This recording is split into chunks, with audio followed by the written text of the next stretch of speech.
And so if there is a point in time for Q&A, then anybody, I'll take it. No, I'll take it now.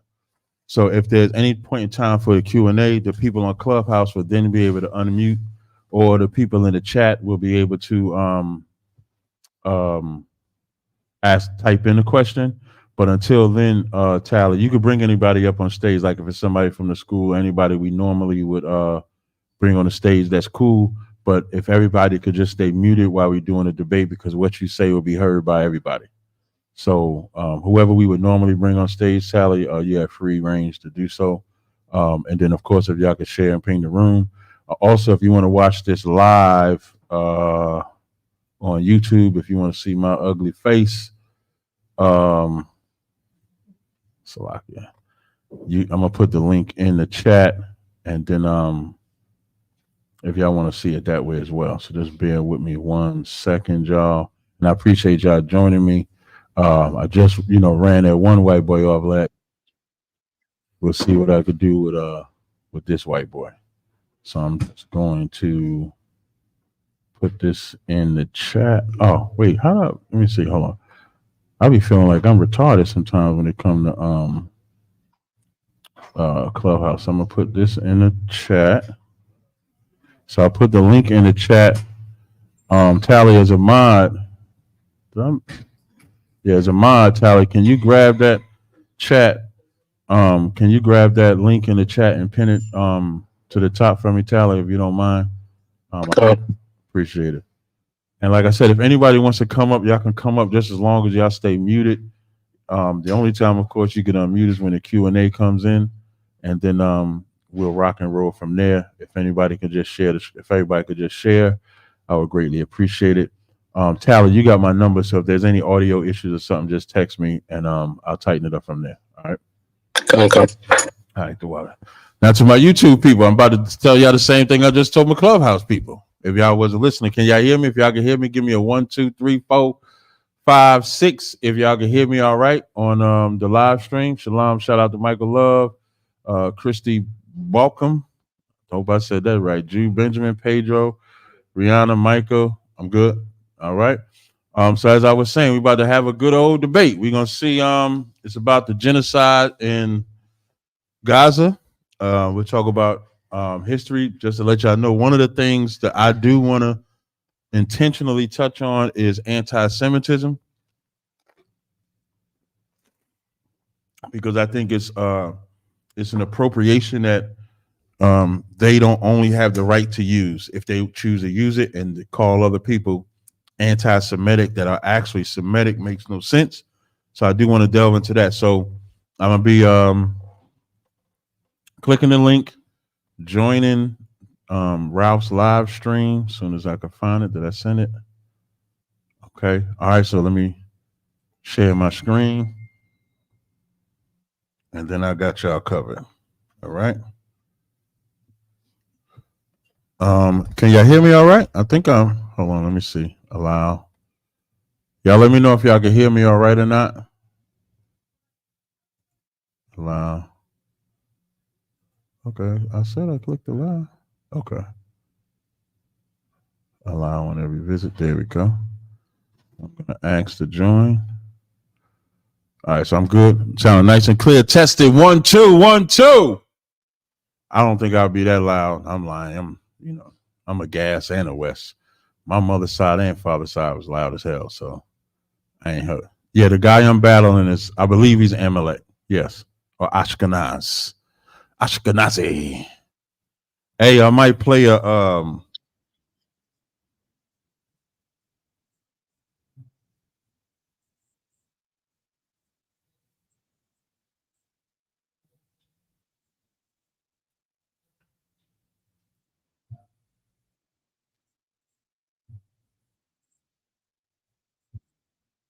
join us on Rumble, and I'll be back. Both these guys can hear me. Just give me 1 second. I'll pull you on the screen, and we'll start this thing up. But Kick, no, they don't really like it when I do shows like this. So I'll cease transmission on Kick. Please join us on Rumble. We'll come back to Kick later. Thank you all for the support on Kick. It's very much appreciated. Yo, he looks crazy as hell to me. Okay. Now, we'll stop on kick. Now, let me move these guys over where they can be seen. They can hear each other, and they should be able to see me as well, but we can't hear them just yet. Okay. Now, let me resize this. All right. Okay. Now, let me unmute. Both people are here. Charles Moscowvitz, you're on the screen right now. How's it going, sir? Good, fine, thanks. Good to see you. Very good to see you as well. Captain, you're here too. How you doing, man? I'm doing pretty good today. How you doing, Ralph? I'm doing great, man. It's good to see you as well. Oh man, always good. It's always good. Always good to see the captain on the kill stream. Now, okay, so Charles, you've not done one of these debates on the kill stream, so I'll kind of lay it out. What I usually do is let each person talk really like a max of 10 minutes, 5 to 10 minutes. I don't put a clock on it, but if it goes really long, I might say, hey, wrap it at the start to give their opening statement. And then after that, it's kind of just back and forth between the two participants, and I may interrupt here and there with a question or to stop you guys talking over each other. But for the most part, it's a participant-driven debate, right? Because I just feel like those are more entertaining. But I will step in here or there, or if I feel like I need to, if you guys start talking over each other a ton or whatever. But that's kind of how I do it. Mostly hands off. That's how we do it here on the kill stream. But I'll let you start. Now, again, I'll remind people, and we could get off into some other stuff too. But the topic of the debate is actually Gaza and whether or not Israel is perpetrating a genocide in Gaza. And so, would you like to start, Charles, or would you like Captain to start? I had in my mind that you would start, but it's up to either if you want to start. Happy to start. That's fine. Okay, go ahead. I'll let you start. All right. Thanks so much, Ethan and Captain. Mm-hmm. I would argue that Israel is not engaging in any kind of a genocide in Gaza. Let's give a little historic background. In 1995, Israel withdrew from Gaza completely under the government of Ariel Sharon, who was a pretty hawkish prime minister of Israel. Not only did they completely withdraw, but they also stripped away all of the Jewish residents of Gaza, about 10,000 people, in some cases at gunpoint. They didn't want to leave. They helped the Palestinian Authority develop a police force, a security force. Money was pouring into Gaza from all over the world, including the United States. Gaza is not a poor place, as anyone can see from pictures of the city. It's beachfront property, and there's a lot going on there. The Palestinian Authority and the people of Gaza had the opportunity to turn Gaza into what could have been described as like a Singapore or a Hong Kong. I mean, they had every opportunity to do this. And Israel was offering more. They had also withdrawn at the time, which is lesser known, from Jericho. And they were talking about withdrawing from other parts of Judea and Samaria. 919. Israel asked nothing in return other than one simple expectation, and that was that they hoped that they would have a peaceful border there, so that the people of Israel could continue with their farms and their villages and live in peace. But unfortunately, about 2 years afterwards, Hamas was elected. They took over Gaza as a dictatorship, and they basically killed hundreds of Palestinian Authority people. And they began to launch a war against Israel. They launched something like in the vicinity of 6,000 missiles into Israel. They began to build this incredible tunnel network that we're now discovering, including tunnels into Israel, where they would come out and try to kill as many Jews and Israelis as possible. And every time Israel would try to get a ceasefire, they would immediately start firing again. They didn't even pay any attention to the ceasefires. And this continued for years, and it got more creative in that they started to float gas balloons into Israel to burn the fields. And try every kind of terror they could try. There was a huge shipment of arms and munitions from Iran, and called the Karine A, that the Israeli Navy intercepted. So they had to put up a blockade. Eventually, of course, the final straw was the October 6th attack, the so-called flood, which had been originally patented by Soleimani, in which they just flooded into Israel and slaughtered as many people as they could, raping women, killing every person they could reach at that music festival and also in several villages alongside the border. And so I would argue that Israel, acting like any sane sovereign state, has a right to defend the lives and the property of its own people. In fact, to do otherwise, you would forfeit the right to be a sovereign state. So Israel is now in the process of getting rid of these forces that are trying to kill them. Now, I don't think that they're trying to do a genocide. They're not trying to kill innocent people. The problem is it's very complicated. The combatants in Hamas put on civilian clothes, even though they have military gear, and they hide behind innocent people. They hide behind families. And so Israel has to go through the very difficult process of trying to find them, and to try to find the tunnels and find the missile launchers and find the military sites amongst the civilian population.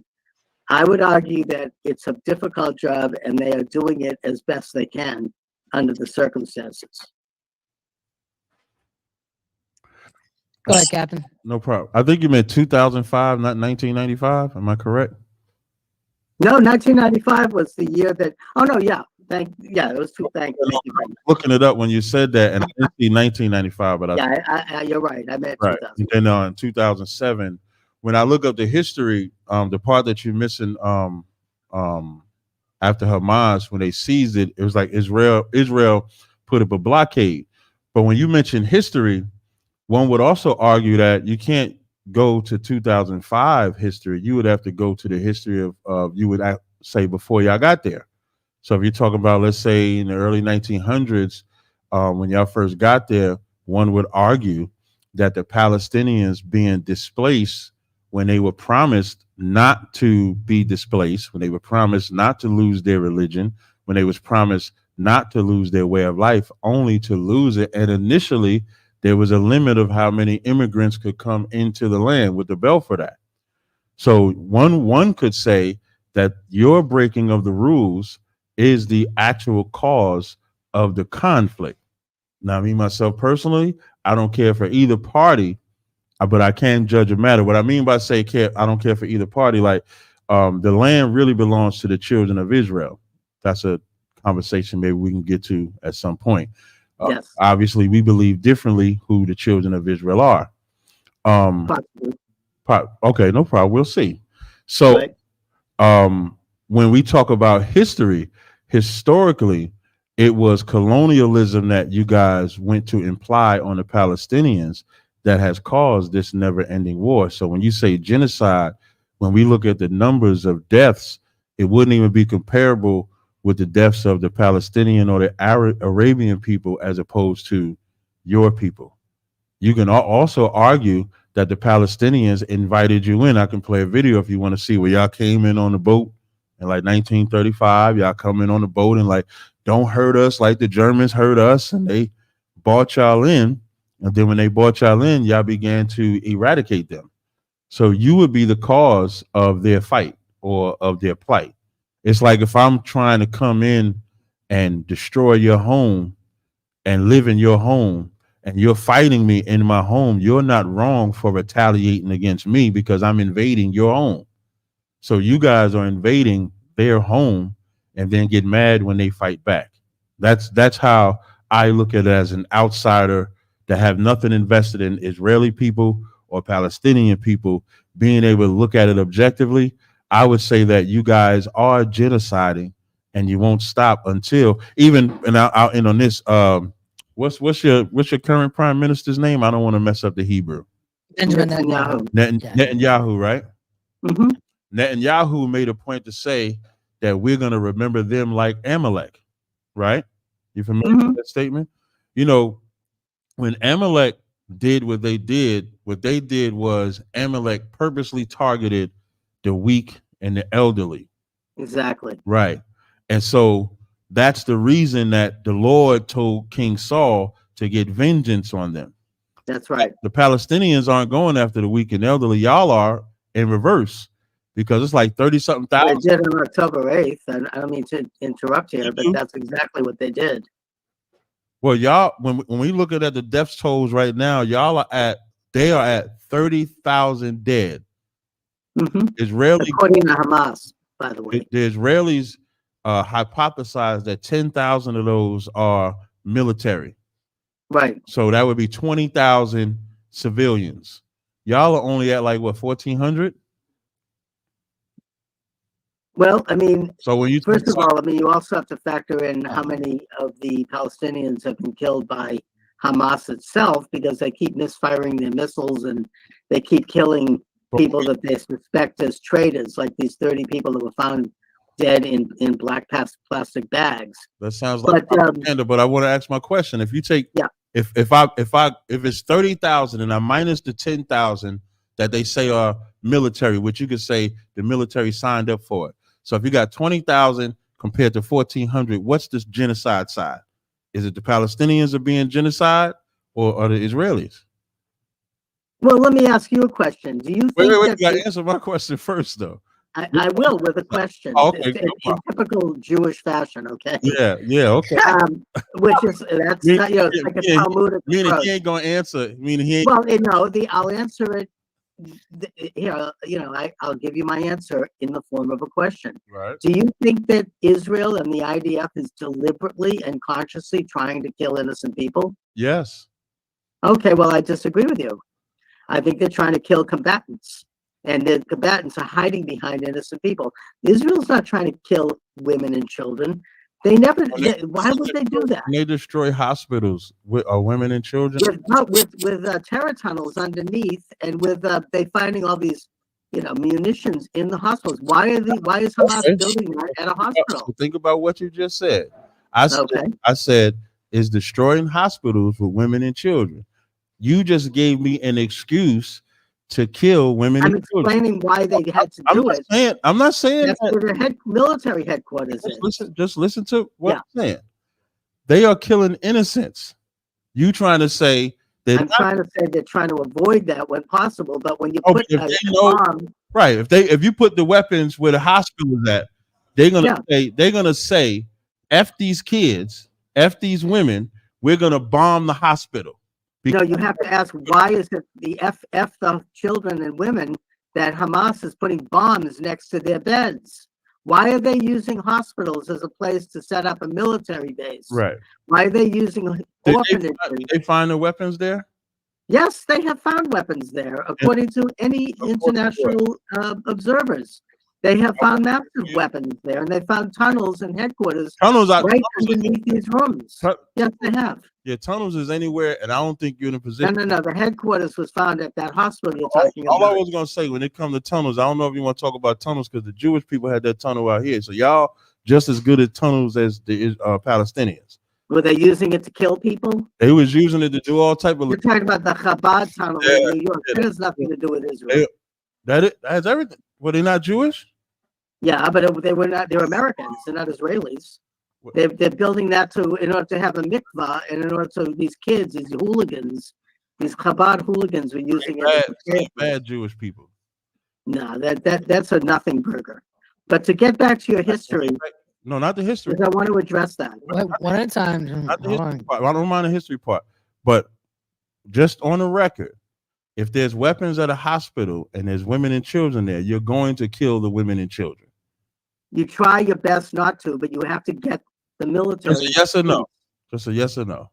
Yes, you are, but you have to try not to. You can't say that you're not genocide. I'm not saying that innocent people aren't being killed. I'm explaining why. Is genocide. No, genocide is if you deliberately and consciously try to kill people based upon their ethnic background. That is deliberate. No, it's actually Israelis. The Israeli army and the soldiers are putting their lives at risk. You know what's know, not deliberate? If they blow up a warehouse and then they find out that women and children was in the warehouse. Yeah, I'll tell you what. You know what would be what they're doing is you're counting the costs, and you say it's better to kill the women and children to get these supposed weapons out of here than to leave these women and children alive, and then they take these weapons and use them on us. That's your hypothesis. So look, if Israel wanted to kill women and children, they could drop a big fat bomb on the whole place. But instead, they have soldiers have to go there and get killed themselves to try to find their enemies' rocket launchers, which are being used to kill Israelis. So the question is, why are they putting rocket launchers and building terror tunnels underneath civilian locations in violation of all standards of international law and custom? That's a good question.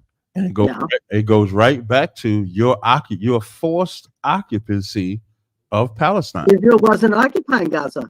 No, Israel. I just explained in the beginning. Israel completely withdrew from Gaza. That's not what I'm talking about. We're talking about Gaza. That's the subject here. No. What I mean is when we talk about the history, like when we talking about Gaza, you only withdrew. It says from 2005 to 2006. No one on this live stream is going to believe that all of Israel can withdraw in a year. No one's going to believe that from Gaza. Yeah, but they did. No, not completely. No one's. Yes, they did completely, 100%. No, Israel completely withdrew from Gaza, and Gaza had the opportunity to create a responsible state that would have been sovereign and that could have existed peacefully alongside Israel. Instead, they chose to invade Israel. That's the facts. Those are history. No, that's the history. That's not the history of Palestine, because again, no, but it's the history of Gaza. But I'll talk about Palestine. Let Captain get in, and I'll let you get back in, Charles. Go ahead. Gaza in Palestine or Israel? Well, Palestine. First of all, I would argue that Palestine is Israel. But I'm asking you, is Gaza in Palestine or Israel?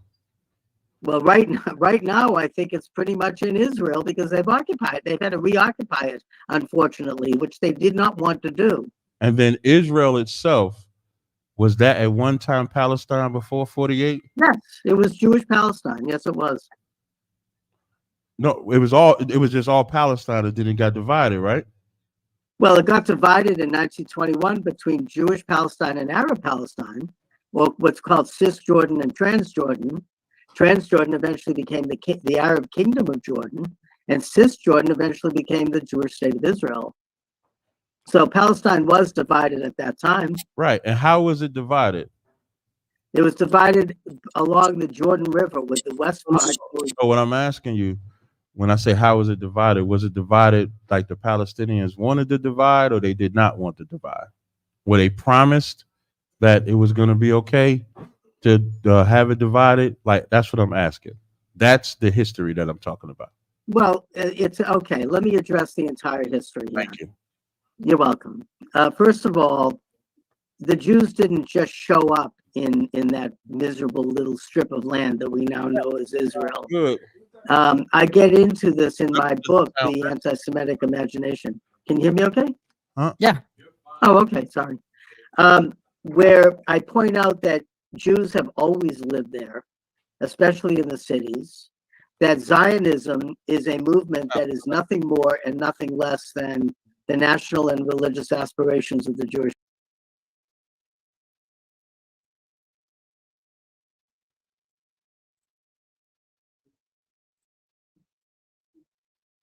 sovereignty in their homeland. And I get into this year by year, decade by decade in my new book, The Anti-Semitic Imagination. Those are facts of history. As far as Arabs in Palestine go, and the word Palestine, by the way, traces back to the Roman times. The Roman Emperor Hadrian named it Palestine after he destroyed Jerusalem after the Bar Kokhba rebellion, because he figured the Jewish people are finished. They're over. So he renamed it after their worst enemy, which are the Philistines. That's where the word Palestine comes from. Although more recent scholars say that the word Palestine actually is a derivative from the word Judea. And I think there might be some truth to that. But either way, every generation has seen the Jewish people trying to go back there and to reassert their sovereignty. They really started to immigrate in larger numbers after 1800, and when Napoleon briefly occupied the region from the Turks. It had been under control of the Turks. At that time, it was known as South Syria. After World War I, the British and the French divided up the region, and they betrayed the Arabs when they did that. And they gave the British section to the Jewish people after the signing of the Balfour Declaration.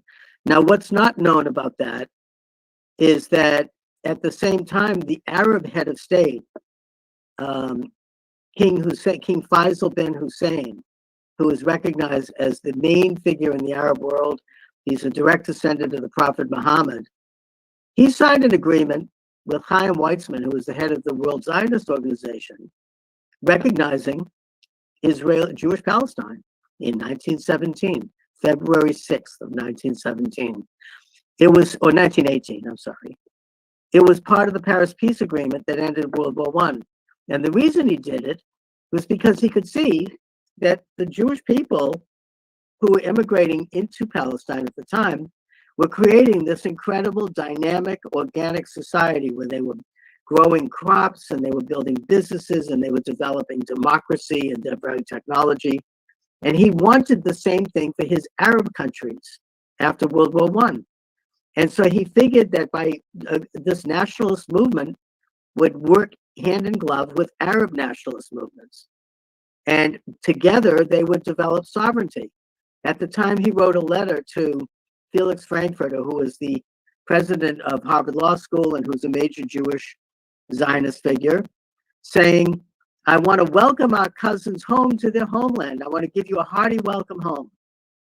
And the attitude amongst a lot of Arabs at that time was that they could coexist with this new state as long as Israel reached two conditions, which they've met.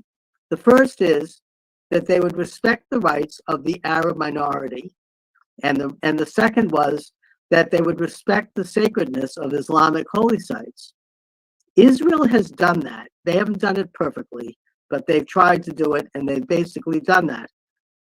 The problem is that there was a more radical element within the Arab world that overtook King Faisal and launched a war against the newly arriving Israelis. The only other thing I want to note before we go on with you, Captain, is that most of the Palestinians who are now claiming to have been there, and they say the Israelis kicked them out, they started to emigrate into that region around the same time that there was an increase in Jewish immigration at the end of the 19th century.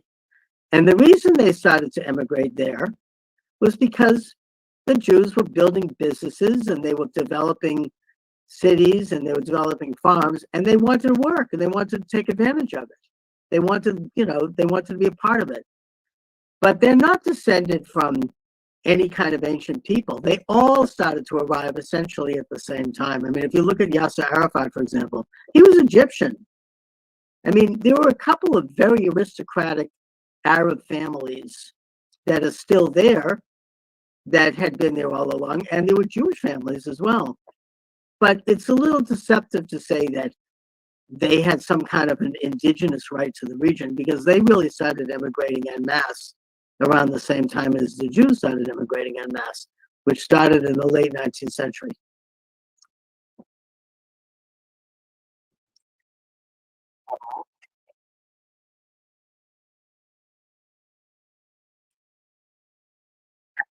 How else would I? Right. Let's look at a little Jewish perspective, right? You know the Jews, right? We can be a little tricky, all right? I'm just a whole lot of trickiness. No, I'm saying it as I know it. Yeah.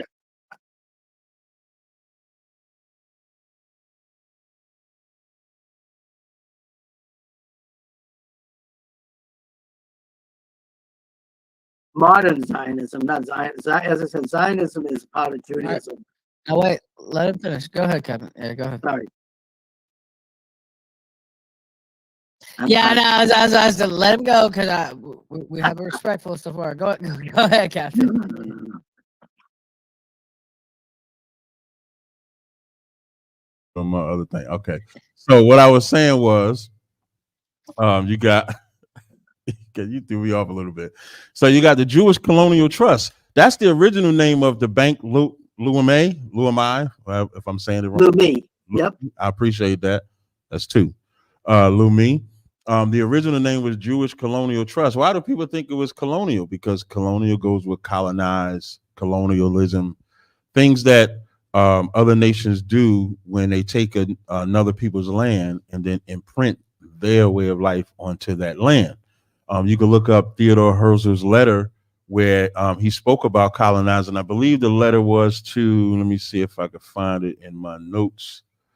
I believe the letter was to, oh my God, man, I can't find, oh yeah, to Cecil Rhodes.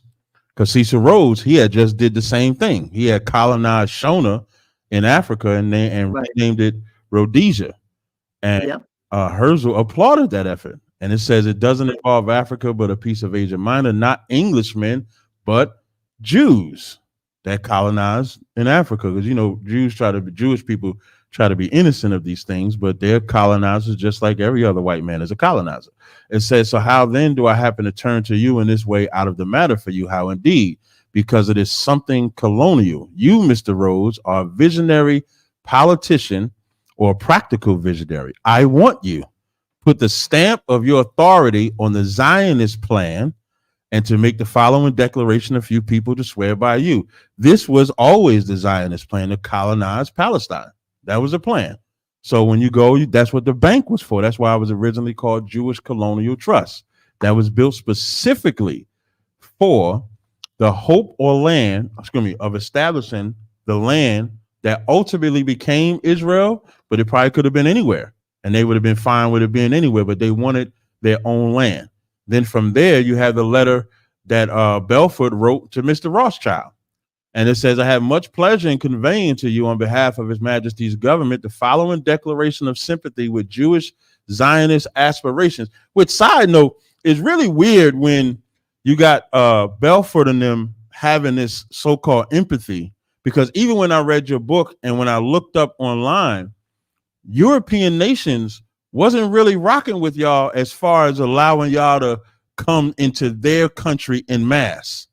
Like, people like to make it seem like Hitler just didn't want y'all there, but the British didn't want y'all, America didn't want y'all, Poland, no nation, no European nation. And you say this in your book. As a matter of fact, in your book, you highlight that the earth played a part in what Hitler did in the Holocaust.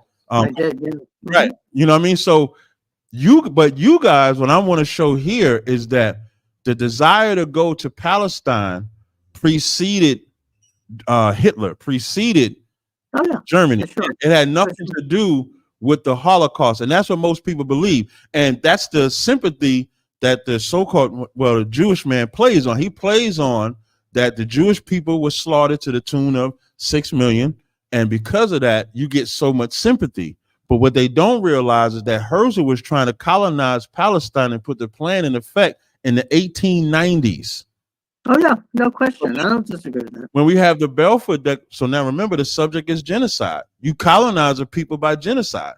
This is the Balfour Declaration. It shows that even during the First World, okay, I just broke that down. So I want to go to my next. I'm gonna try to be short. I know you went about 8 minutes. I'm gonna try to be short. The Balfour Declaration. This is what the Balfour Declaration was. It says it was endorsed by the principal Allied powers and was included in the British mandate over Palestine, formally approved by the newly created League of Nations. By the way, the League of Nations are just as horrible, because what they would do is when they defeated the German and Ottoman Turk in World War, their Asian and African possessions, which were not judged ready to govern themselves. So now after the war with the Ottoman Turks, the lands that was left, meaning the Africans and Asians that was left, they would judge not to be able to govern themselves, not by the Asians and Africans, but by the ruling powers that just chose to say that they could. And what I want to show a timeline is, this is what all white people think. All white people think, man, we have to judge them. We have to govern them. We have to colonize them. So now the Balfour Declaration stated that in May 19th, the British government, in May 1939, the British government altered its policy in white paper recommending a limit of 75,000 further immigrants and an end to immigration by 1944. This is what the Balfour Declaration was supposed to be, unless the resident Palestinian Arabs of the region consented to further immigration. Zionists condemned the new policy. Why? Because their whole goal was to colonize, even if that meant destroying the people that lived there. This point was made moot by the outbreak of World War II and the founding of the State of Israel. I'm gonna keep going. This what I have here, and I would share my screen if y'all need to see this.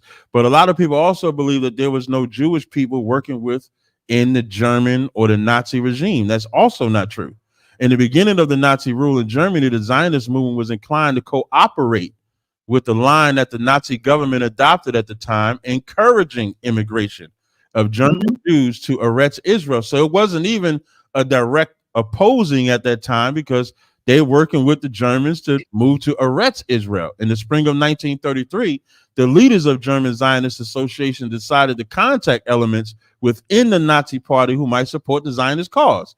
Kurt Tussler, a German Jewish lawyer and judge and member of the managing committee of Germans. So now we have Jewish people that are in positions within the what y'all would call the Nazi party, working with the Nazis. So you can't even say that the Nazis was against all of them, just I guess as a whole.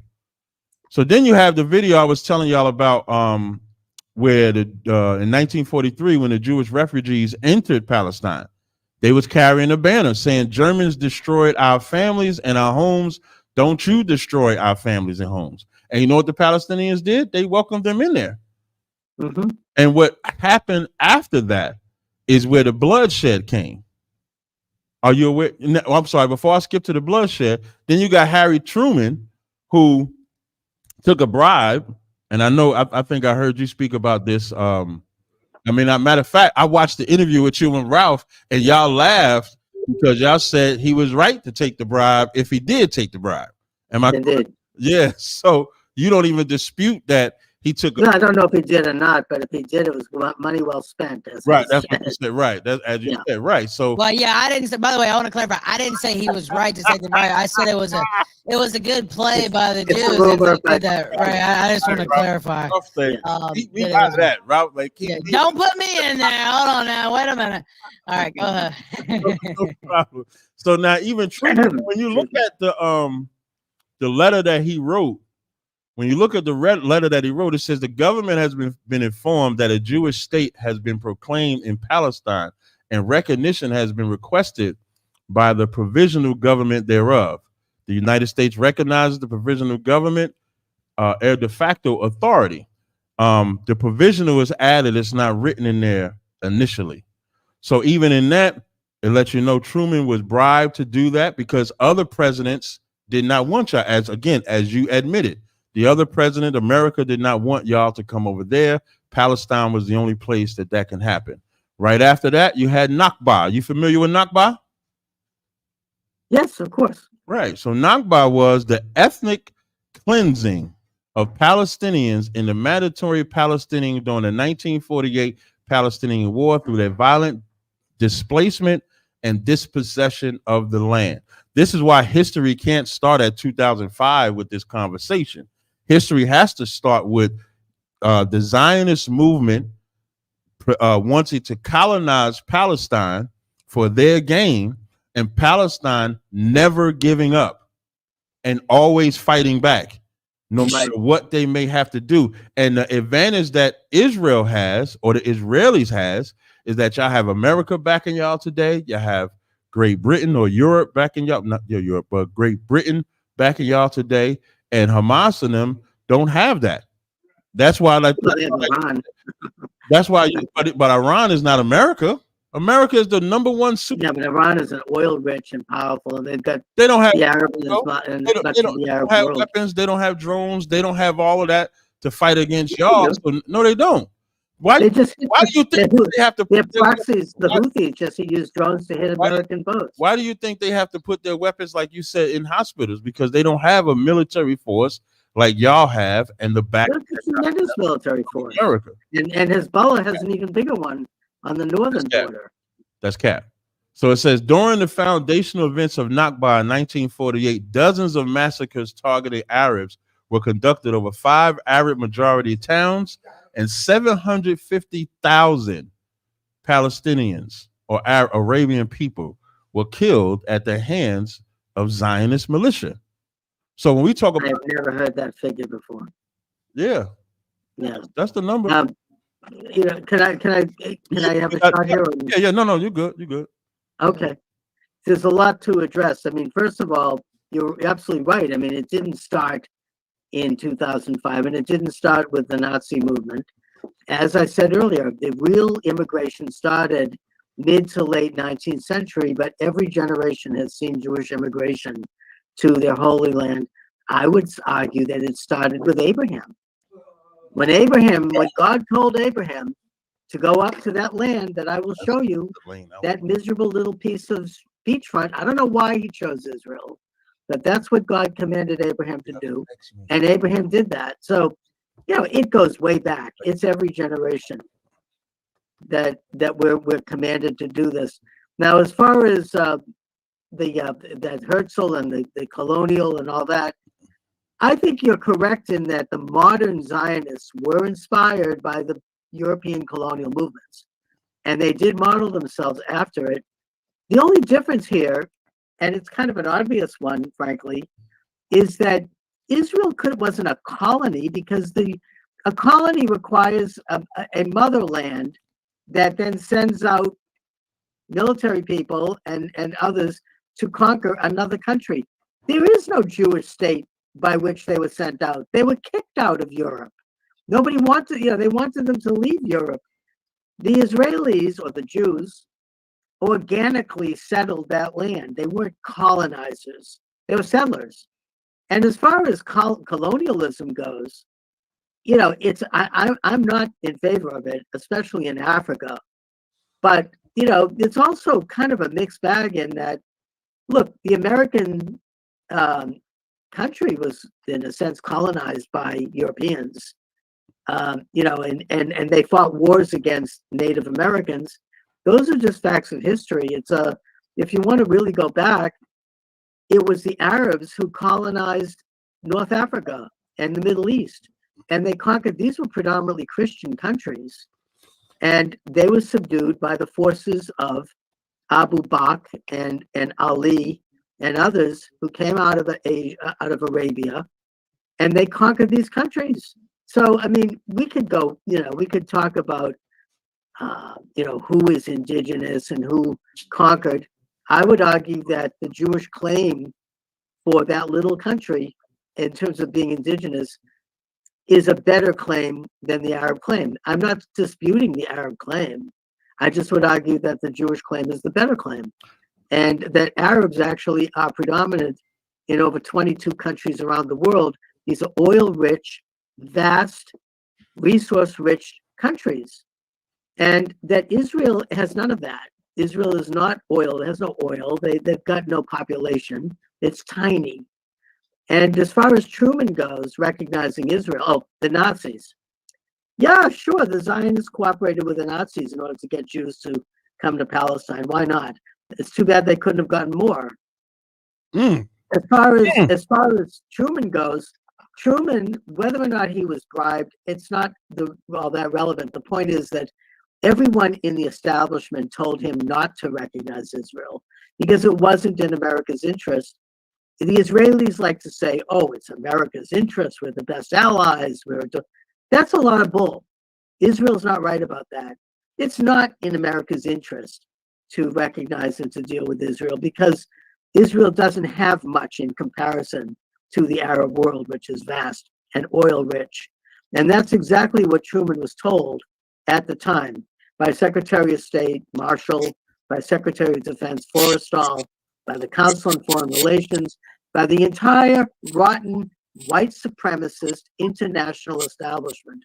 that did not support Israel, that in fact hated Israel. And that Truman, in spite of all of that pressure, he turned around and he recognized Israel. Now, whether he did it because he was bribed or not, I don't care. The fact is that he did it, and I view it as having a divine element to it. And in fact, right after he did it, Chaim Weizmann, the first president of Israel, arrived at the White House, giving him a gift of a Torah. And he said to him, God put you in your mother's womb so you would grow up to do what you've done. It's changed the history of the world. And he compared Truman to Cyrus. Now, Cyrus, of course, was the Persian emperor who defeated the Babylonians, and he wrote a decree commanding the Jews to go back to their homeland and to rebuild their temple. That's in the book of Ezra, which is part of the Christian, Decalogue. And so that to me is really the story here. There is Israel is it's a nationalist and religious movement at the same time. And it has both a nationalist and religious element to it, which should inspire all nationalist movements and religious movements around the world.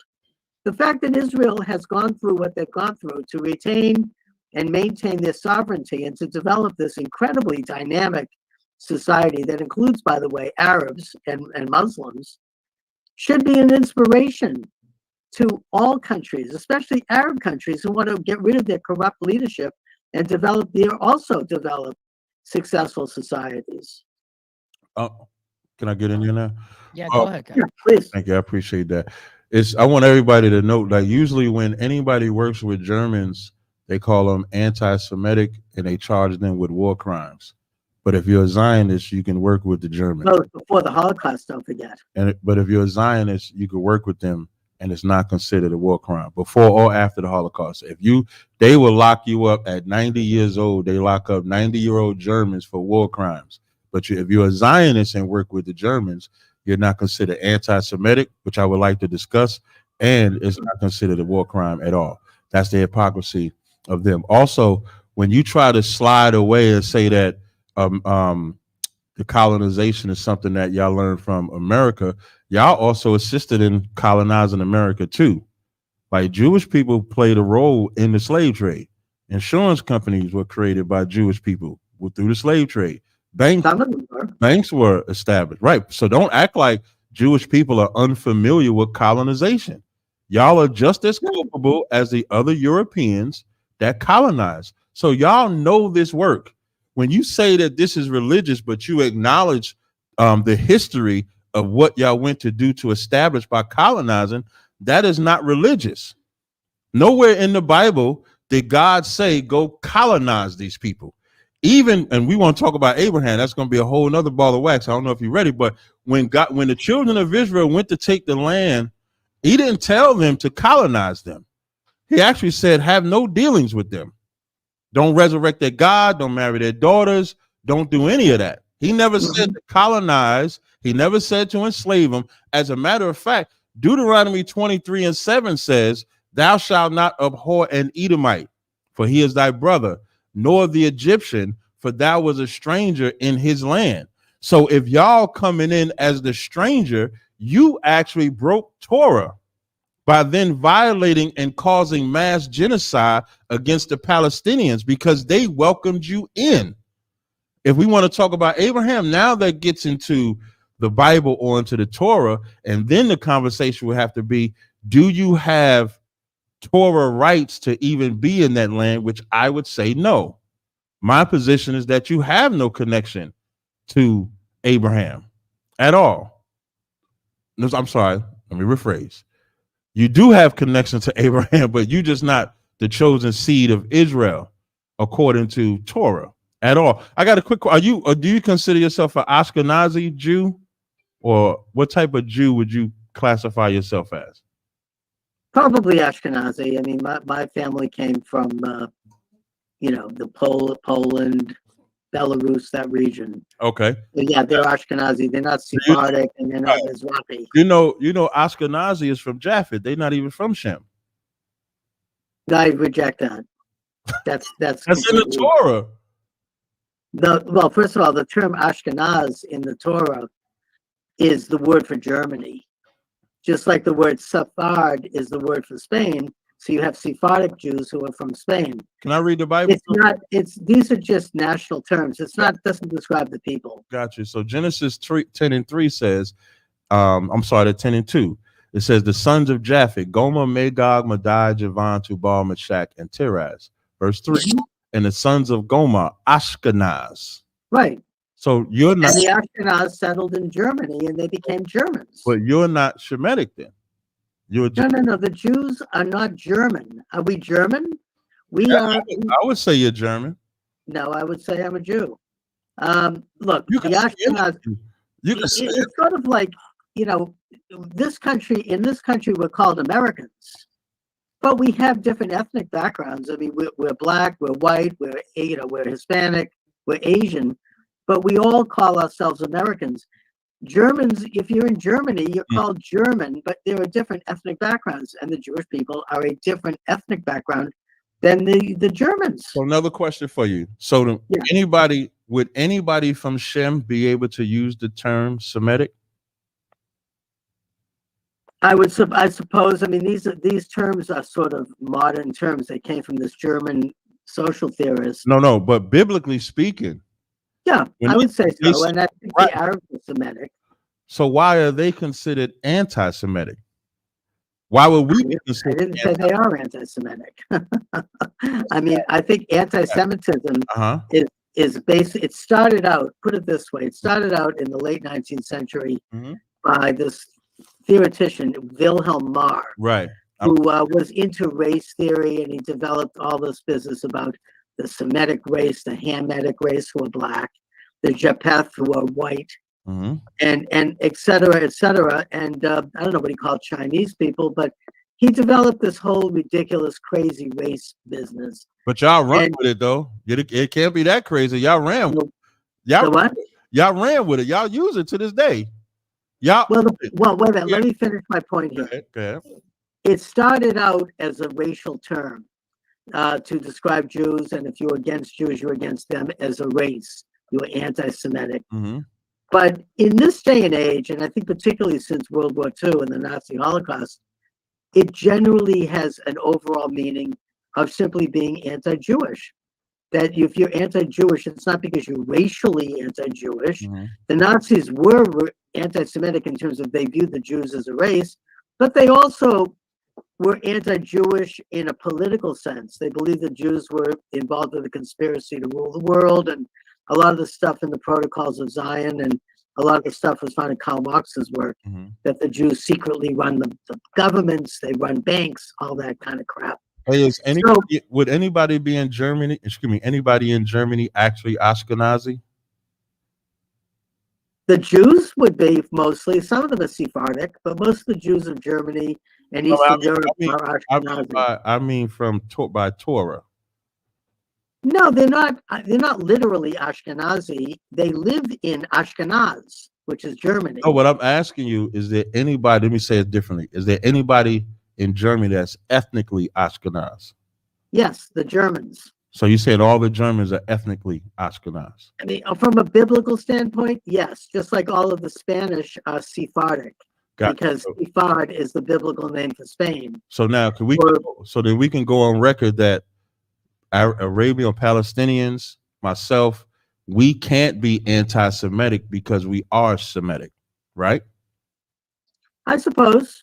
But if you want to look at the term Semitism in a racial context, yeah, you couldn't be anti-Semitic. You're right. Arabs are Semitic people. So yes, racially speaking, you're right. You'd be against yourself. I get that. However, as I said, like a lot of terms, they evolve over time, and now the word anti-Semitism has simply come to mean anti-Jew. Right. So that's what I was going to say. So what you guys did was actually be more anti-Semitic than Palestinians or those of my kind that say we're Israel. Meaning this, you just ethnically, yes, Palestinians are Shemitic. I'm saying Shemitic because of Shem, but of course, Semitic is fine. And as well as us. But they are called anti-Semitic just because they're not fighting y'all because y'all are Jewish. That's not why they're fighting y'all. They're fighting y'all because you have invaded their land pillaged and killed their people, forced them to not have their way of life that they've had, and so they are just fighting back. And the propaganda, not evolution, because you said the word is evolved. The propaganda is if you say anything against that, you're anti-Semitic. But I say you guys have been anti-Semitic since you invaded Palestine because you've been doing nothing but slaughter Shemitic people. You understand that? First of all, they are fighting Israel because they're anti-Jewish. You can say anti-Semitic. We could get into the game of semantics. Just a quick question, I'll give it right back to you. If Chinese people did the same thing that y'all did, went into their land, divided Palestine in half and called it China, would they be anti-Chinese? Well, look, we already went over my opinion on this. We disagree. Captain, we disagree on this. I would argue that the Jews are indigenous to that tiny country.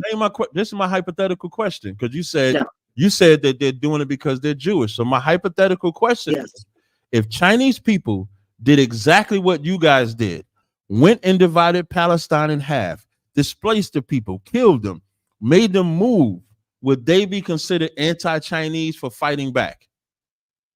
Well, if that's what the Jews did, but I would argue that that's not what happened. That's what y'all did. Y'all displaced them. Y'all divided the land. No, I reject that. They wanted their land divided? I reject that. I reject that, Captain. No, and I'll tell you. Asking, are you saying they wanted their land divided? But the point is that it's a civil war between two people. I ain't saying it's a civil war. I'm agreeing it's a civil war. What I'm saying is that Palestine want their land divided and taken from them. No, they wanted the whole thing because they already had. So at least the radicals did. Right. So if y'all didn't do that, we were willing to share it. Y'all was not willing to share it because according to the Balfour Act, y'all didn't like the Balfour Act. The Balfour Act said 75,000 immigrants can come in, y'all could build, but you had to leave the Palestinians' religious and way of life alone. And y'all didn't like that. So you can't say that y'all wanted to live in peace. We can get into the weeds here, but I would argue that the Palestinian Arabs would have been left alone if they had not started to commit atrocities against the Jews. And the Jews fought back. And they did so, and they have nothing to apologize for. 1920, you had bloody Passover. This radical by the name of Haj Amin al-Husseini comes down and he basically agitates a riot against the Jews. This was the first time it happened, where 50 Jews were slaughtered at the Western Wall in Jerusalem praying. They were not fighting back at the time. They didn't have any kind of militias. Who wasn't fighting back? You talk about the Jewish people wasn't fighting back? No. At that point, they hadn't. They were basically farmers, and they were not set up to engage. They reacted to the bloody Passover attack by establishing militias and fighting, defending wars. But in the 1930s, those same Palestinians invited y'all in. And when you think about it, y'all should have showed them more love than anybody on the planet, because no other nation, your white brothers, would not let y'all come. But here it comes, your Shemitic brothers, the ones that you call anti-Semitic, your Shemitic brothers. I think that you're viewing this with somewhat of a rosy glasses, if you don't mind my saying. Oh, hell no. Some of them invited them in, and others slaughtered them, like Haj Amin al-Husseini, who would launch these agitations, and he would start to kill the Jewish settlers wherever he could find them. They fought back, and you had the Civil War, and the Jews won. Just so I could go on the record, I'm not pro-Palestine. I started this this conversation by saying that I can speak from both sides. I can look at what the Israelis have done, what the Palestinians have done, and then I make my judgment off of them. So because y'all have been forcing colonization since the 1890s, y'all have made that decision to colonize Palestine. Colonize Palestine. I don't view it as a colony. You just agreed that Scherzer was colonizing. No, he was admiring the colonial European. He wasn't just admiring; that was his blueprint. Listen, no. As I said, in order to colonize, you have to have a country that you operate from. Or you can have backing, which is why I read the letter that Rothschild received, that they had backing to colonize from the British. Right. So they Okay. had, yo, you didn't like that one, yeah. So No, all right. Look, I'll grant you that Right. the Jews So did whatever they had to do to further Zionism, which I was not. And I'll state my own bias here. I am a Zionist, or I'm pro-Zionist. I believe in the Zionist enterprise. Right, but what I'm saying is, I don't want you because you talk like a Jewish person, you could sound sympathetic and correct, but it's not correct, because you made it seem like the only way you can colonize is if you have a nation or land of your own, which by default is true. The only other way you can colonize is if you get backing from another country that does have land and the military and stuff of their own. All right. You've added that wrinkle to it, and I'll agree to that. That's history. That's history. Fine. I'll agree to that. So what that said is the Arabs had their own backers Wait. Haji al-Thani traveled around all of the Arab countries raising money you would have to agitate against the Jews. So, I mean, there were backers on all sides. But you would have to say, war, and the Israelis fought it and won. But you would have to say that you guys were on the offense of colonialism, and the Palestinians was on defense, because they. No, So take it off of Israel. Wait a minute, Captain. We could go back and play this tape again. What I said was that the settlers, what you call colonialists, both Arab and Jew, essentially started arriving en masse around the same time, late 19th century. The Arabs started settling there because they wanted to take advantage of all the modern technologies and money and business that the Jews brought with them. So it's not quite the way the Arab side portrays it, that somehow the Jews showed up and that they just simply took over the country. Both populations started to settle in there around the same time. Both populations made the same claims, and I respect the Arab claim. I simply argue that the Jewish claim is the better claim. It's a superior claim. It's a reasonable claim to have that tiny country, given the fact that Arabs stretch all the way from the African coast right up to the South Pacific, the Arab and Muslim countries. The Jewish claim is a very proper and modest claim of that tiny speck of land that the Bible does tell us to take possession of. Book of Deuteronomy, it lays out the exact borders of what God commanded us to take. It's from the Jordan River to the sea, what the Palestinians call from the river to the sea. And in the north, you had Dan, which was a settlement that is now at the very northern tip of Israel. And in the south, you had Beersheba, which is still there. It's an ancient city. The only land that technically Israel is actually occupying that is not biblically commanded is a stretch of desert that goes south from Beersheba to the Gulf of Elat. That's called the Negev, which is the Hebrew word for desert. Other than that, Israel exists exactly in the borders that God, the Lord God, King of the universe, commanded that they take possession of. And those are very modest and tiny borders. If I could just correct one thing. Sure. The Arabs and them, they came in the 1800s, 370,000 at that time, to 10,000 Jews. So they were in that land predominantly. Both people were in that land. I mean, but when we talk about majority, 370,000 to 10,000, it's like a speck. Okay, I'll agree with that. They had a majority, but the point I'm making is that most Arabs today who claim to be indigenous Palestinians arrived around the same time the Jews arrived. Okay, so now when we get to this biblical part, right? When you say that biblically y'all have a right to that land, your position is that biblically y'all are the children of Israel? Of Israel, that's right. Yes, that is my position. How do you substantiate that? Okay, well, I substantiate it by simply looking at history. Joshua crossed the Jordan River, fought the Battle of Jericho. The 12 tribes entered the land. They took possession of the different regions that they were told to take possession of in Deuteronomy. Eventually, they united under first King Saul and then King David to form a united kingdom. It reached its pinnacle of power under Solomon, who became corrupt because he had 1,000 wives. And then afterwards, it divided into two states, Israel and Judah. Israel was conquered by the Assyrians and taken into captivity, never to be heard from again. Judah, and some of them settled in Judah.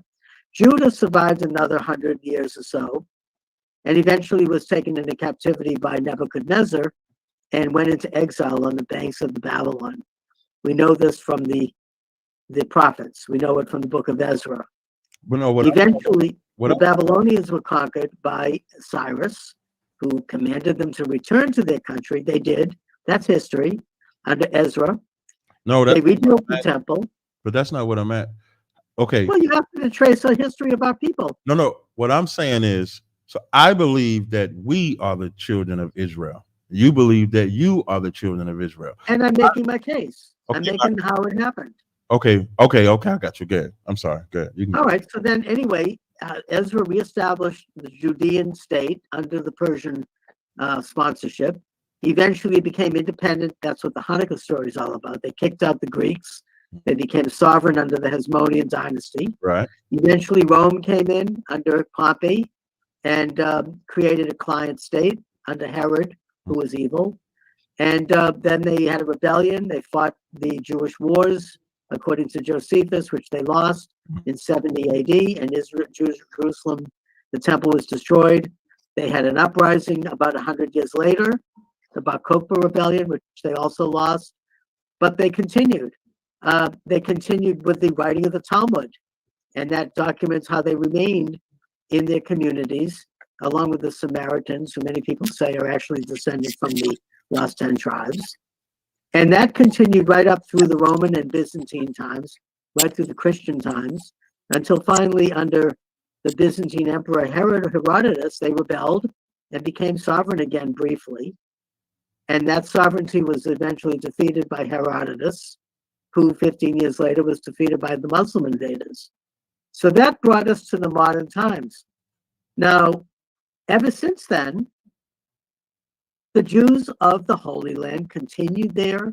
They basically, the numbers went down, but there was always an attempt to return. There's a historic movement that has occurred in every century to return to that country, until eventually they did. And they finally achieved sovereignty in 1948. That's the history. We are the same people. Why would you think, I mean, can you trace your ancestry back to that? Yeah. I mean, if we have to talk about this in racial terms, yeah, I don't think so. Okay, so what I could do is exactly what you just did. Okay. Is I can give that same history, and then where I would branch off from you is in 70 AD when Jerusalem fell, Jews fled into Africa, specifically the west coast of Africa. We kept our records in the west coast of Africa. That's why you could see ancient maps where it would say land of Judah, or it would say Negro land. You would see that. And so when it came time for us to come over here in the transatlantic slave trade, them Africans knew exactly who they were selling. They was not selling fellow Africans. They were selling Israelites that they was getting off of our land. A famous slave hero, Harriet Tubman, she knew she was an Israelite. Her family knew they was Israelites. When they go back to tribes in Africa known as the Ashanti tribe, XYZ like that. So for us, now what I was looking for is for you to pair the Bible up with what you said. So like when I look at Deuteronomy, the 28th chapter, when it talks about the curses that we would endure, one of those curses in Deuteronomy 28 and 68 says we would be brought into Egypt again, which is bondage with ships. That's the transatlantic slave trade. And it says, there you shall be sold for bondmen and bondwomen. We were the ones sold for bondmen and bondwomen. And when it says no man shall buy you, meaning nobody would redeem you except the Savior or Messiah, which will come to redeem us. So then that would be my position.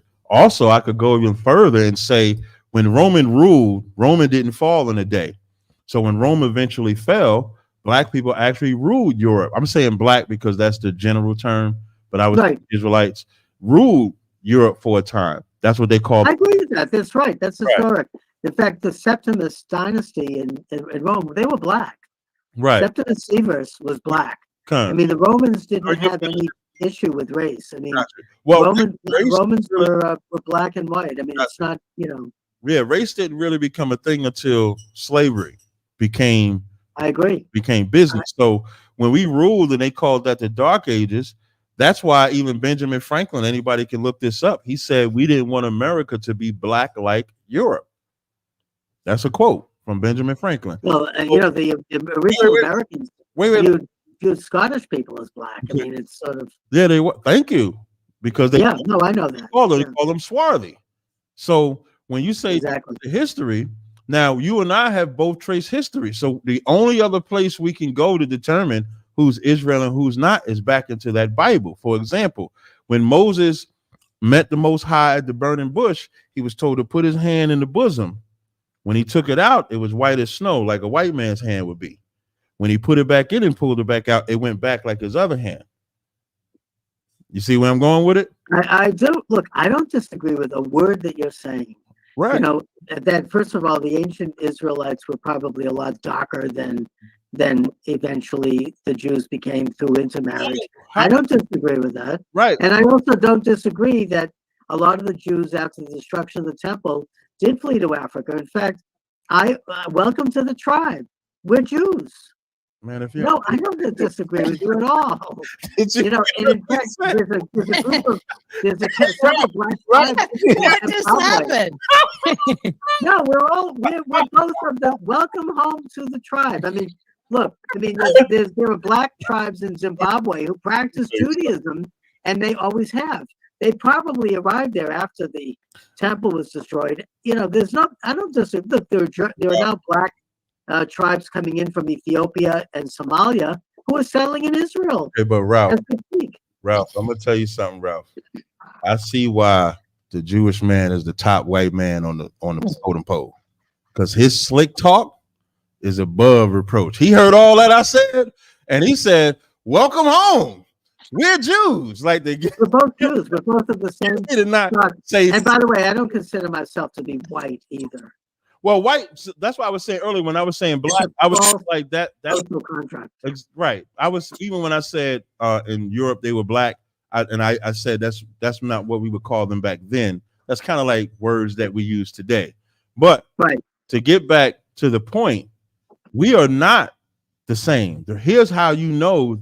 Like, although you're saying that on this stage tonight, I don't think nobody in the audience believes you, because when we look at the history of interaction between, you mentioned Ethiopians. If you go back to the children of Dimona that tried to go back into Israel, they were all returned home.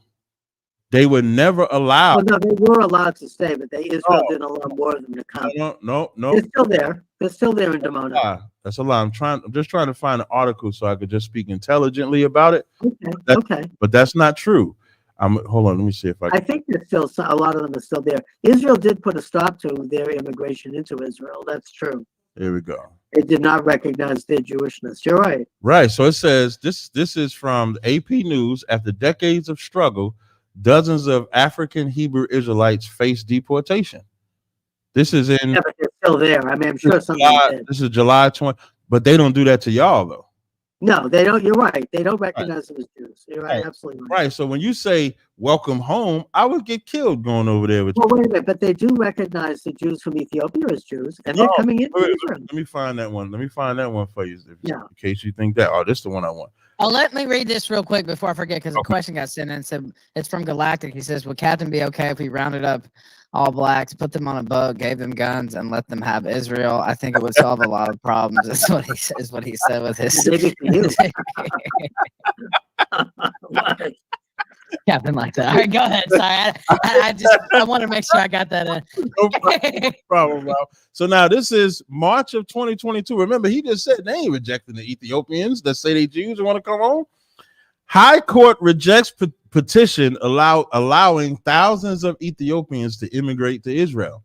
Injunction lifted on government plan to bring people with Israeli relatives who are eligible for citizenship. Immigration minister. These immigrants waited for no reason. The High Court of Justice has rejected an appeal that prevented the government from bringing over Ethiopians eligible for Israeli citizenship, and thousands of Ethiopian refugees will arrive shortly. Immigration and absorption Minister Penina Tamano Shadow said Tuesday.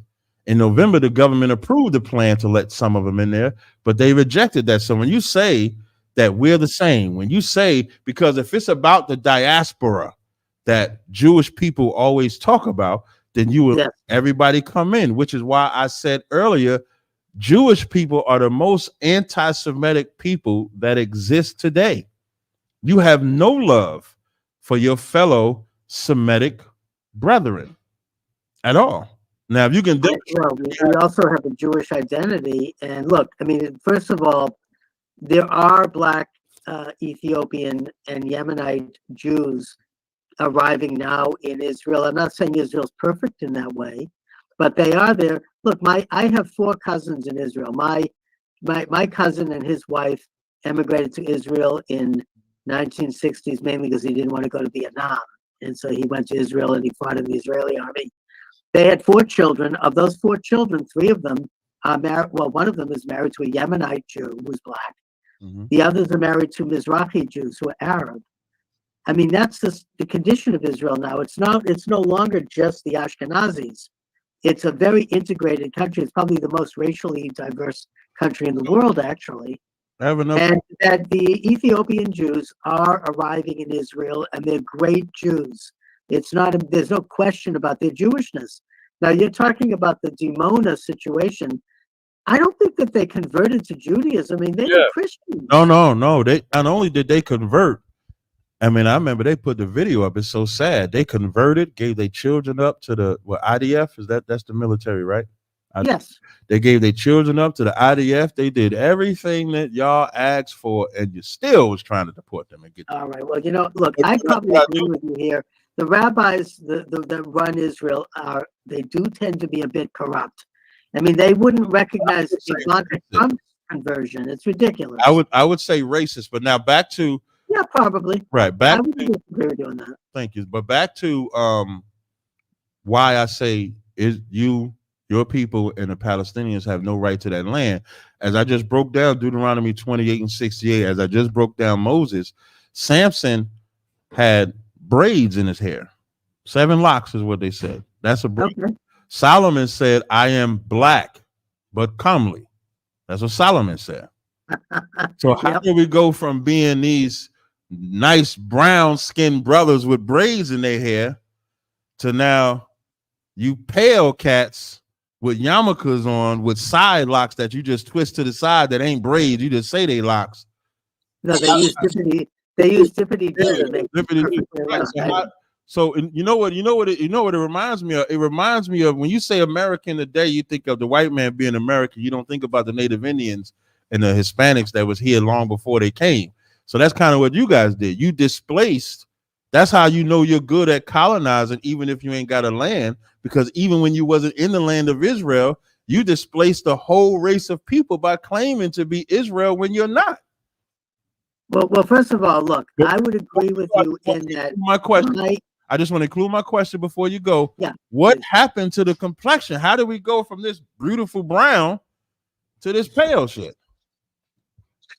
Well, first of all, I mean, I'll agree with you that the American Jews have done everything they can to pass as white.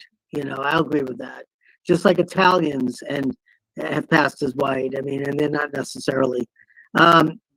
Jews tend to be racially similar to the countries where they live. I mean, French Jews look French, German Jews look German, Chinese Jews look Chinese, and African Jews look Black. It's just, I don't know if it's because of intermarriage or what, but, there is that tendency. And also, because the original Israelites were darker, I mean, I think Jesus was probably Black. And that they certainly were. He was a Jew. What else would he? He was a Jew. Yeah. And so he was darker than the Jews are today. But that doesn't necessarily mean, and I hope you don't think I'm being controversial by saying this, but that doesn't mean that all of Africa is Jewish. You had Black people in Africa that the Jews went to. Right. And then they intermarried with. Right. So, you could have, there certainly is a strain, ethnically speaking, Right. racially speaking, Right. of Jews who are black in Africa. Mm. And a lot of them are moving to Israel. But it doesn't mean that all blacks are Jews, and it doesn't mean that all Jews are black. Okay, so the caucasity of Jewish people is insane to me. I asked him to show me how we go from this beautiful brown to this pale shit. He started talking about Italians and Africans. We don't believe everybody in Africa. I just said it's intermarriage. I mean, there's just like intermarriage, and now everyone today that's considered a Jew is pale. So first of all, we're not pale. Do I look as pale as someone Yes. from Ireland? Yes. I'm not. I only that's because I have a light on. Yeah. Well, you're gonna try to turn the light off and think you can. I'm not that pale. Man, you look like a ghost, man. I'm as white as a sheet, right? Well, Yes. look, I mean, I still Wait. ethnically, racially, I mean, I still have certain But this is aspects that are not the same as somebody from Norway. But this is what's important, because the Bible prophesied that there would always be war in the Middle East, because that land does not belong to any of y'all. It doesn't belong to you. It don't belong to the Palestinians. I can recognize Holocaust when I see it, though. But just like in history, I can recognize what Hitler did to you guys was a Holocaust. What the America did to blacks and Native Indians was a Holocaust. And what y'all have done to the Palestinians since y'all invaded that land is a Holocaust.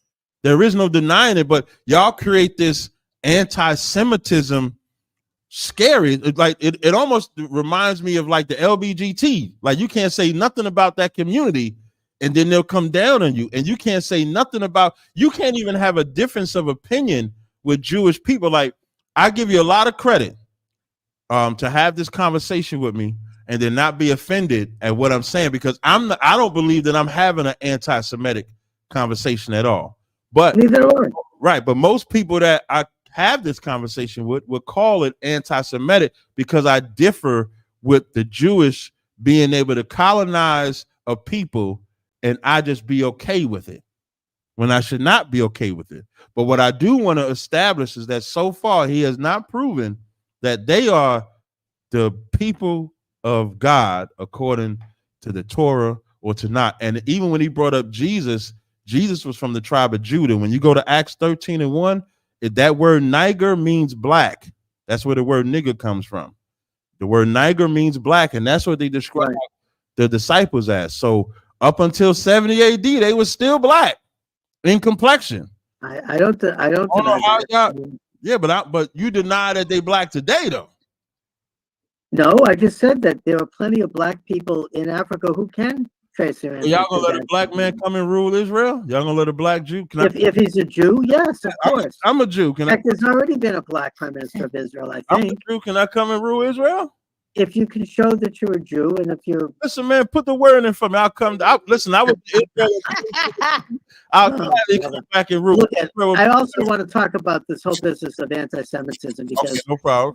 I agree with you in that the Jews were very touchy about this, and we do abuse the term. Anybody that doesn't agree, not only with Jews, but because the left has become so powerful within the Jewish community, anybody that doesn't agree with the left-wing agenda is called an anti-Semite. Right. If you're against abortion, you're anti-Semitic. If you're against gay marriage, you're anti-Semitic. It's ridiculous, right? And it's wrong, and it's an abuse of the term.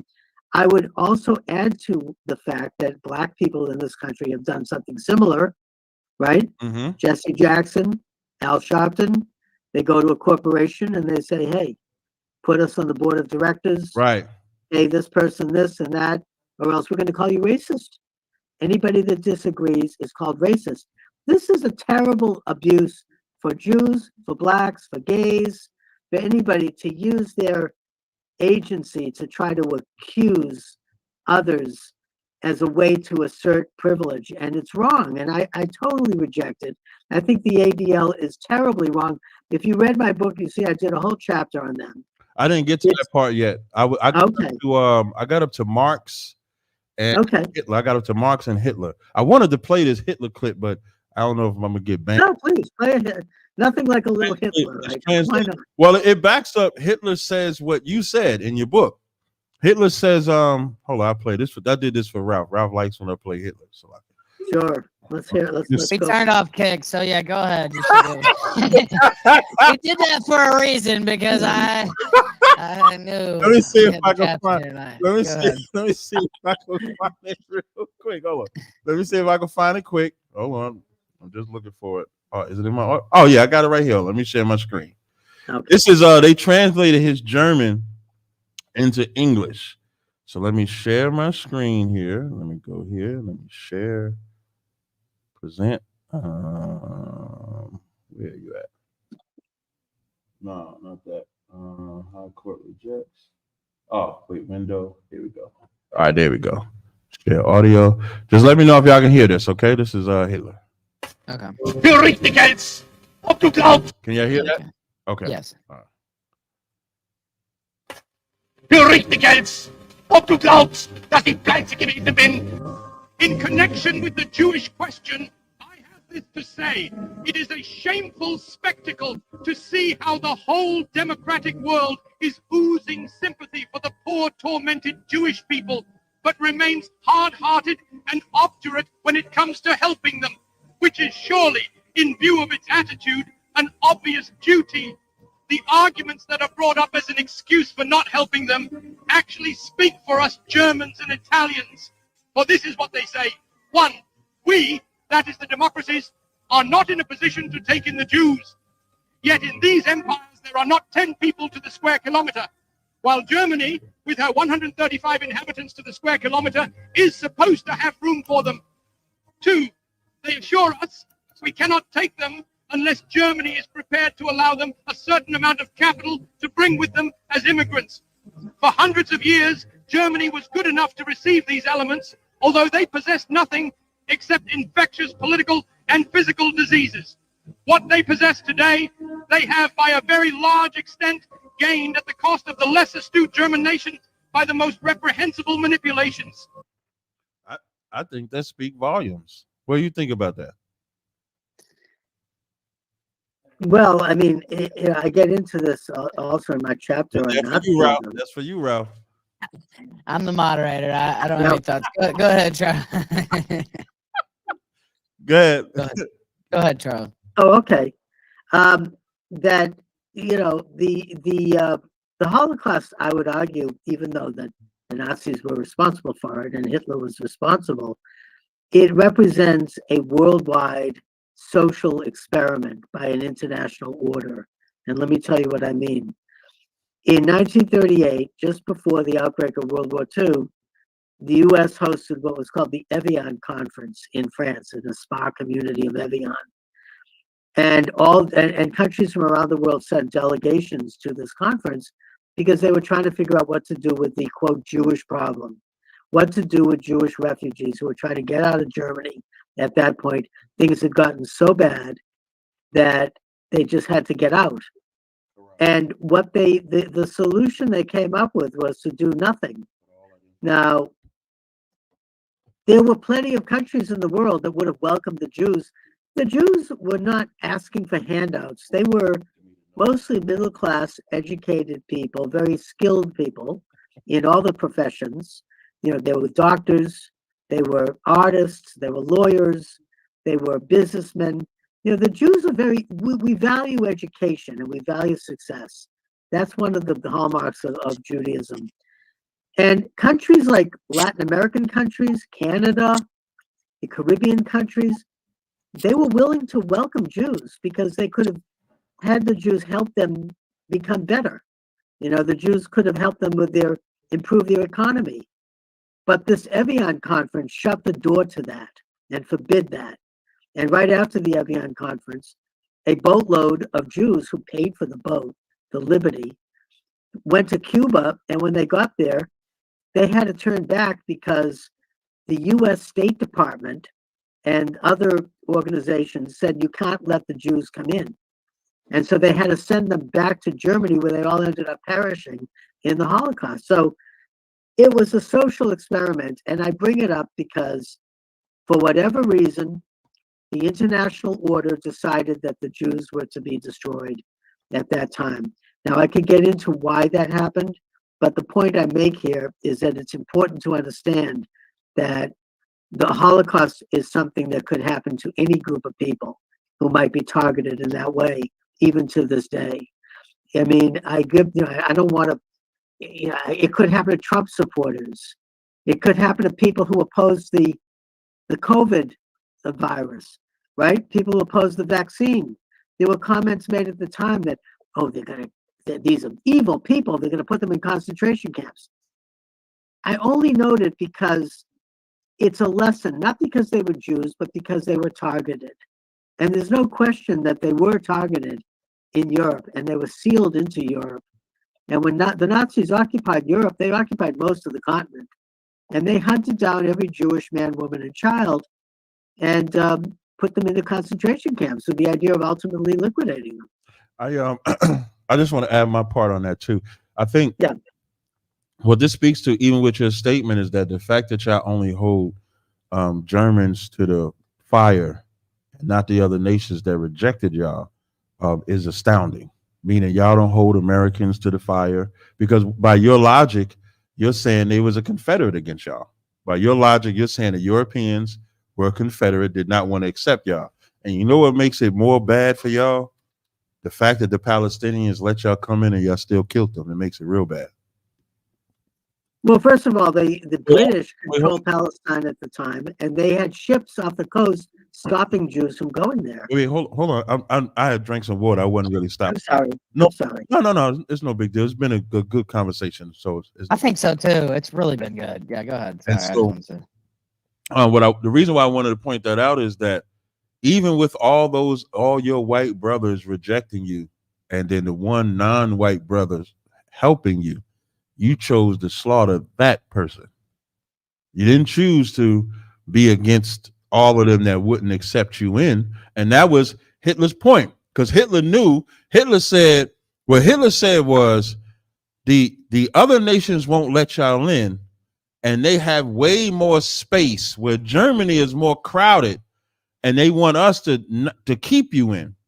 They want us, if we send you out, they want Germany to send you off with a care package so that you can go back to the other land. Whereas maybe if the other nations would have helped Hitler and them get y'all, maybe by acceptance or either by helping with financials, maybe it would have never been a Holocaust. Exactly. And that's my whole point. Right. So essentially, you couldn't put the Holocaust only on Hitler. You would have to put it on every other country. And I think that's... You put it on the whole world, because the whole world conspired by shutting the door to any Jew getting out. They turned Europe into... So now let's flip it. So now let's flip it on the subject that we're talking to today with Gaza. Okay. America helps Israel. British helps Israel. All the Palestinians got is Iran, which ain't got nowhere near the nuclear weaponry that America, British, and you guys have. Aren't y'all doing the exact same thing? No. With other people? What y'all are trying to do what Hitler did to y'all, to the Palestinians. No.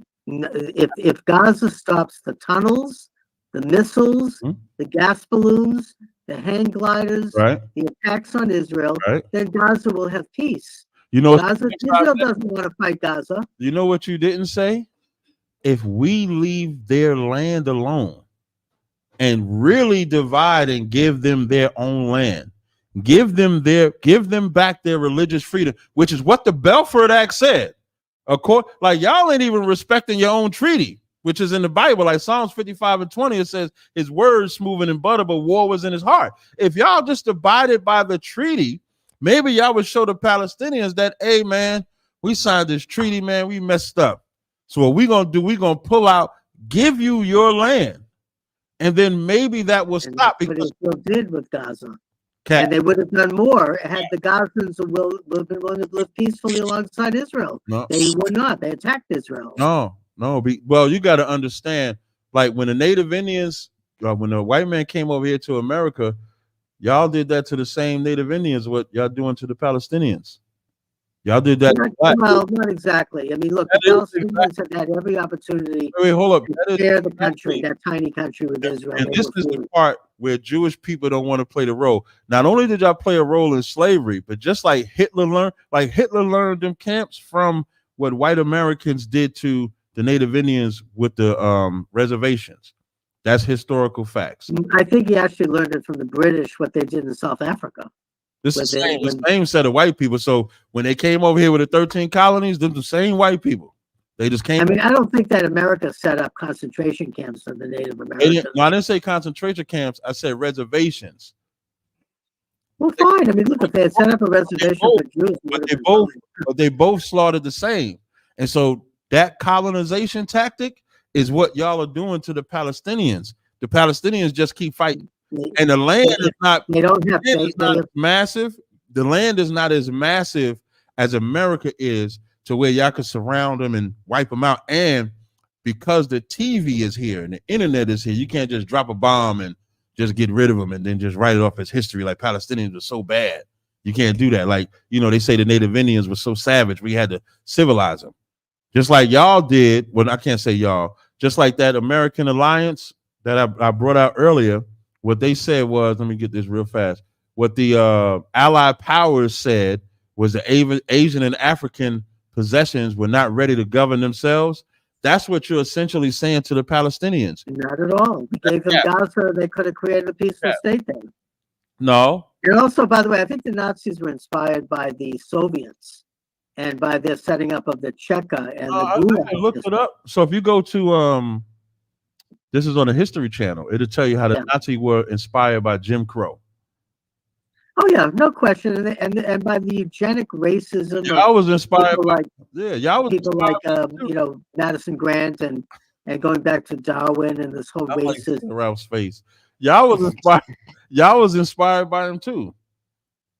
That's everybody. Look, the entire Western world unfortunately was inspired by that. And it's wrong. But no, okay. So if it's wrong, then you should start a petition to your fellow Zionists to stop trying to colonize. That's the only solution. Look at, I mean, all right, now that we're on the topic of solutions, first of all, Israel, you know, the Gaza had every opportunity, as I started with, to create a peaceful, sovereign Arab state there, and it would have gotten more, but instead they chose to start killing Jews and fighting Israel. And Israel fought back, and they have every right to. Now, at the end of the day, once this whole thing is over, and Israel has defeated Hamas. I don't think it's ever going to be over. Well, maybe not, but at least the active part will be, and there'll be a peaceful border there. I actually advocate that Israel offer citizenship to Palestinian Arabs as Israeli citizens who are living in Judea, Samaria, and Gaza, under the condition that they undergo a 1-year training period of what it is to be an Israeli, and that they take a loyalty oath to the state of Israel as a Jewish state.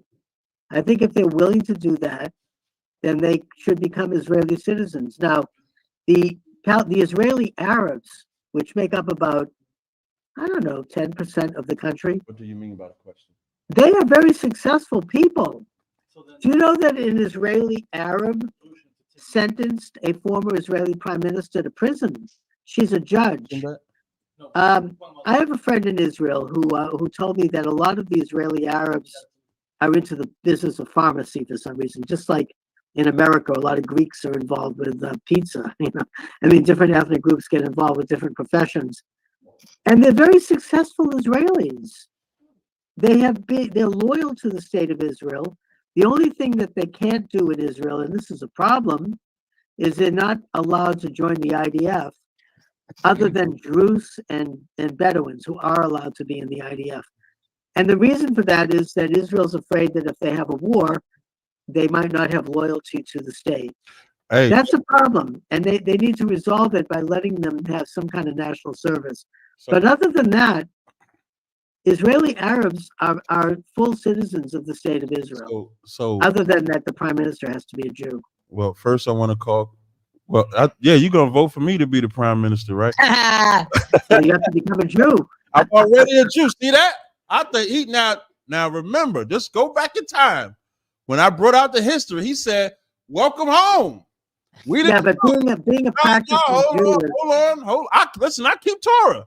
I keep my Passover is April 20th. If I keep the Torah, I keep the Sabbath, I keep all the laws because I'm a Jew. He just okay. earlier he said, "Welcome home." That's why I told Well, you. then yes, if you're a Jew and you're practicing Got you. Hold on. Judaism, then yeah, you're a Jew. I'm about to tell you something else too.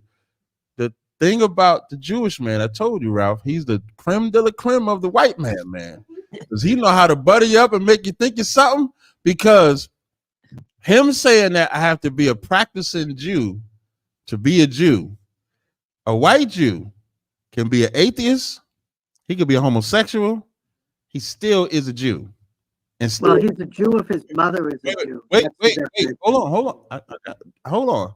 He said I have to be a practicing Jew. Even though I'm a Jew, even though he said, "Welcome home to Jews," soon as it got real, he said, "No, you got to be a practicing." Let you know. To become Israeli, but there's a difference between how he looks at black people and his own people, because he knows we're not the same.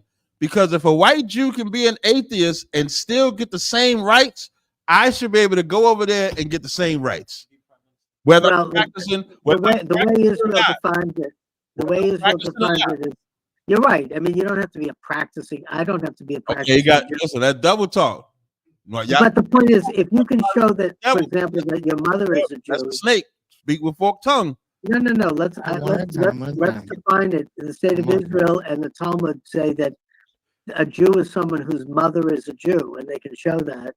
Right. And if you can show that your mother is a Jew, right, and you can get by the rabbis in Israel, and I'm not saying they're also great either, by the way. Right. But now that's they tend to be a little bit corrupt, as I mentioned. Right. Some of them are a little extreme. I mean, they wouldn't recognize Ivanka Trump as a Jew, which is horrible because she is. But I tell you what, though, and this is why when we go back to the Torah, none of y'all, by what you just said, none of y'all are Jews, because the Torah say you're a Jew by your father. It ain't. No. It says mother. No, show me that. You pull it out in the Torah. I can't pull up a text right now. That's maybe. I mean, I'm not. Look, I'm no rabbi. Hey, let me ask you a question: Is it the 12 daughters of Jacob or 12 sons of Jacob? Sons, but their mother was a Jew. Their mother was Jew. Didn't exist until, first of all. Now I'm gonna educate you because we're in the Bible. Jew means you're from Judah. That's only one son of Jacob. There's 11 other sons. You got Levi, Benjamin, Simeon, Naphtali, Ephraim, Gad, Issachar. So there's 11 other sons. Jacob is an Israelite.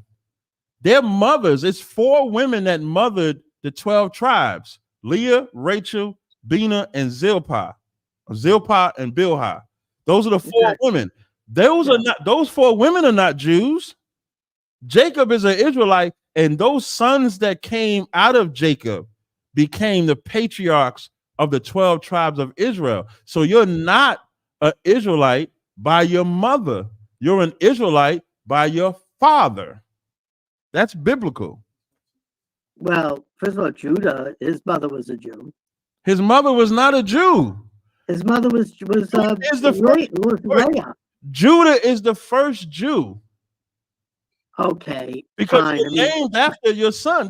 That's like. But let me ask you this, Captain. Mm-hmm. If Judah is the first Jew, then the tribe of Judah, along with several other of the tribes who Judah absorbed, they're the only tribe that actually maintained a public, conscious, functioning identity as Jews, because the other tribes have taken off into captivity. Nobody knows what happened to them. Okay, now, if you're talking to the British Israelites, say, well, they re-emerged in Europe as white people. Right. I don't believe that's their thing. I mean, but that's you're white though. But you white. If you emerge as white, remember we just had the conversation that over many centuries. Yes, I got lighter because of intermarriage. Wait. But yet the Jewish. Wait. This is funny. How you gonna say these other Europeans that showed up as white and they Jews, but you white and showed up when you just said earlier they was brown like me? Yeah, but you know something, Captain? You're probably blacker than most of the Israelis in the time of Jesus. Oh, you said say that again? What you said? What I'm saying is that if we want to talk race here, you are probably blacker in terms of skin color than the Jews of Jesus's day, That's because cap. they intermarried That with is cap. Africans. Okay, wait, that's cap, but I don't want to leave this part. Okay. When we talking about being an Israelite, you're an Israelite according to your mother. This is the part I wanted. You mentioned that the other tribes, majority were scattered, right? Which is right. So, Yes. but some of the tribes were still there. Like when you read the New Testament, you see Anna from the tribe of Asher. Paul was a Benjamite. So when you see in the New Testament collectively the term Jews, it could be one of three things. It could be the tribe of Judah, it could be the southern kingdom, which would be Judah, Benjamin, and Levi, or it could be Jews collectively as a whole, right? So when you go through history, we can get a book called Lost Tribes and Promised Lands, where the Taino Indians and the Seminole Indians knew that they were from the tribe of Reuben and the tribe of Joseph. Well, now you're getting into Mormon theology here. No, That's what they say. They say the Native Americans are descended of the 10 tribes. You know, these are interesting speculations. And the British Israelites say that Britain and France are the 10 tribes. Everyone claims to be the 10 tribes, but they don't know this because they didn't continue Judaism. The only tribe that continued with Judaism was the Judeans. But y'all are not those people. Your conversion was 6. When did Islam convert? 7th century, I think. Thank you. And yours was 6th century. The reason why y'all converted, when you get a good book called Chosen People, now I'm gonna give you some more of your history. When you get a good book called Chosen People of the Caucasus, in that history, it'll tell you the war between the Byzantine Empire and the Arabs, the Khazars in the middle. The Byzantine Empire was trying to get the Khazars on their side, and the Muslims was trying to get the Khazars on their side. The Khazars knew that Judaism or the Old Testament was the root to both of them, and just started saying they were Jews, but they were never actually Jews. The Khazars, the royal family became Jewish. And so then you got the 13th tribe written by Arthur Koestler, another Jewish man. I have read that book, yeah. Yeah, and he says you guys, it must be 13 tribes if you guys are Jews. No. I read that book very carefully, and he does not say that. That's the title of his book. But I actually, let me just interject here because I did read his book. The Khazars were a Turkic nomadic people north of the Black Sea that the royal family did convert to Judaism after being visited by an Orthodox delegation, a Muslim delegation, and a Catholic delegation, and a Jewish delegation. They chose Judaism. But the majority of the Khazar people did not convert to Judaism. And some of them might have. They remained part of a pagan religion. And, you know, there's a lot of conspiracy theories about Ashkenazi being descended from the Khazars. There's no evidence of that, and I'll point to two. Y'all are. That's why y'all wear them yarmulkes and them hats. That hat, they ain't in the damn Bible. That hat, that's from the Russian steppes. That's from Georgia Rock. No, that came from the Talmud. That's cap. That came, yeah. That's Talmud. You wear that hat. You have your head covered. You break. That's Talmudic. That came from the Talmud, which just comes from both Palestine and Babylonia. It had nothing to do with the Khazars. God damn. Yeah, that's cap. When you put that on your head is actually covered. You can't have your head covered. That ain't in the Bible. Them big hats y'all wear. That all, you know why y'all wear that all black? Because y'all read Jeremiah 14:2 and said blacker to the ground. So y'all just wear all black. That's not it. That's not in the Bible. No, it's in the Talmud. The Talmud is not the Bible, though. Like, no, I didn't say it was, but it's commentary on the Bible. Those are customs that came afterwards. They came during the Roman times. But if we're establishing who the children of Israel are, the Torah supersedes Talmud. Of course it does. Thank you. So what you're saying doesn't match up with the Torah. You said you're a Jew by your mother. That's not the Torah. It's not in the Torah. In Numbers, maybe it's Talmud. I mean, I don't know. It could be Talmud, but Talmud is a continuation. Numbers 1:18 said you grabbed them by the seed of their father, not by the mother. Well, there ain't no tribe of Dinah. There ain't no tribe of Dinah There ain't no tribe of Leah. There ain't no tribe of no women. It's only Yeah, but the women gave birth to the sons of Israel. but the seed, like even in the story of Exodus, remember, they wanted to slay the men, the babies, the male babies. The women babies could live because male babies carry the seed. Women baby carry whatever seed is implanted in them. Okay, look, I don't want to get into a Talmudic argument. All I know is that conventional Judaism holds that if the mother is a Jew, the child is a Jew. No, I think a lot of, and you know something, I think a lot of it has to do with proof of descent. gotcha. Because when the mother gives birth to a baby, you know that that's the parent. You don't necessarily know who the father is. So my mama and daddy is a Jew. So you're gonna get me up in there so I could be the prime minister? You'd have to go over with the rabbis of Israel. I mean, it's not up to me. Let's go. Only thing I want them to do, I do not Take it up with the rabbis of Israel. I don't want that a moyo though. I don't want that a moyo practice, but No, wait a minute. That's basic. You have to do that. no, I don't. Are you talking about circumcision? Yeah, I don't want no man nibbling on my penis. No. That's listen. That's a bunch of bull. There is this weird. Wait a minute here. I want to answer that.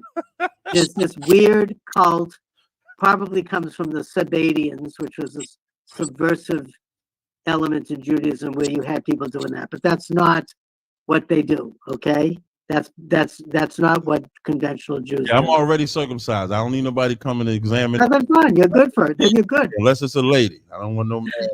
No, don't. That's crazy stuff. That's these weird. Judaism has some rather unusual and somewhat weird cults that operate within. That's not conventional Judaism. They don't do that.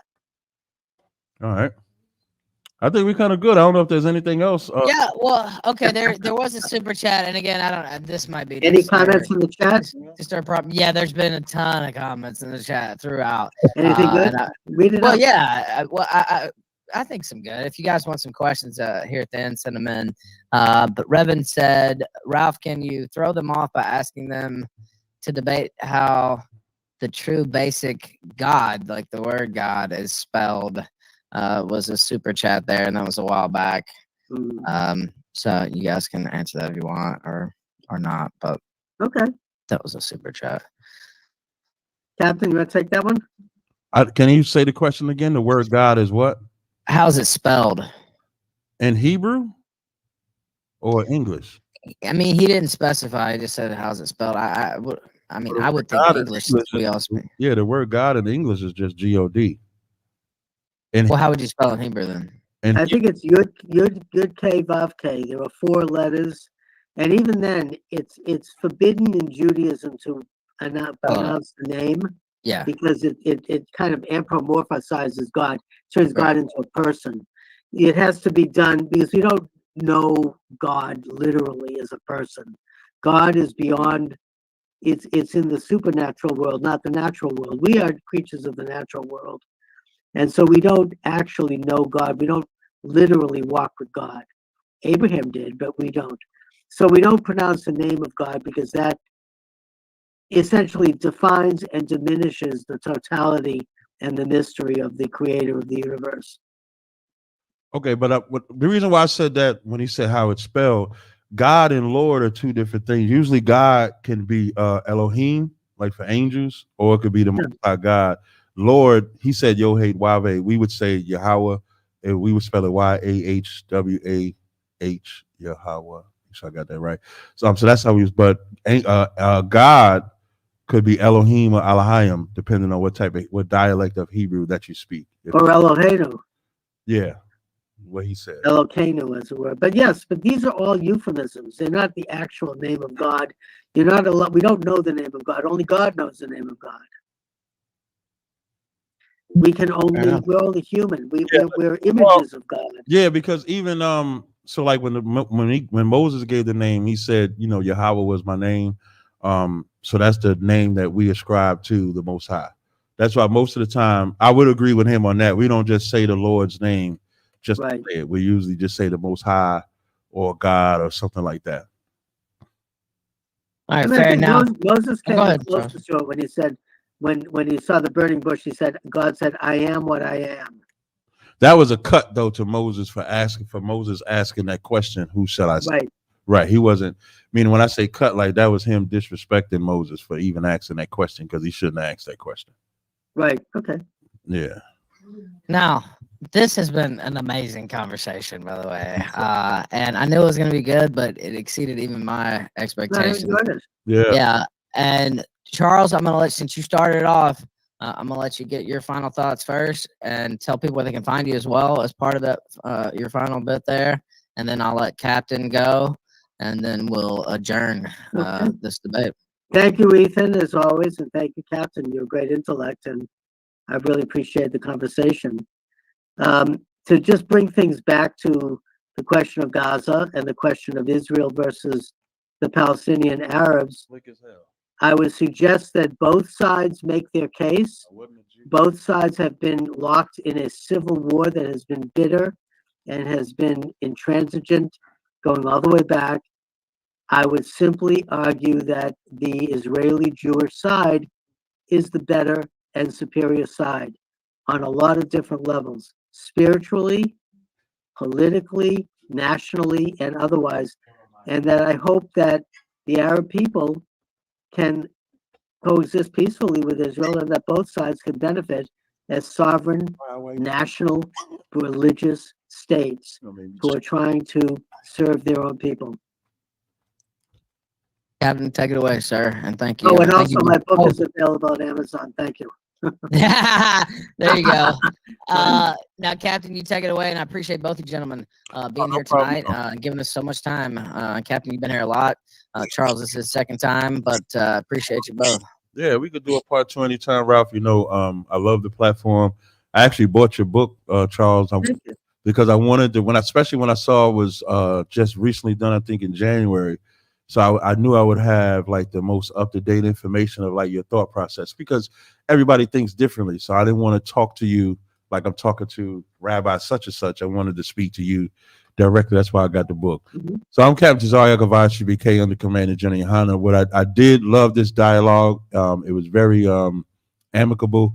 And I think it shows that we can have a conversation that even in our differences, it doesn't mean that it has to be crazy or wild.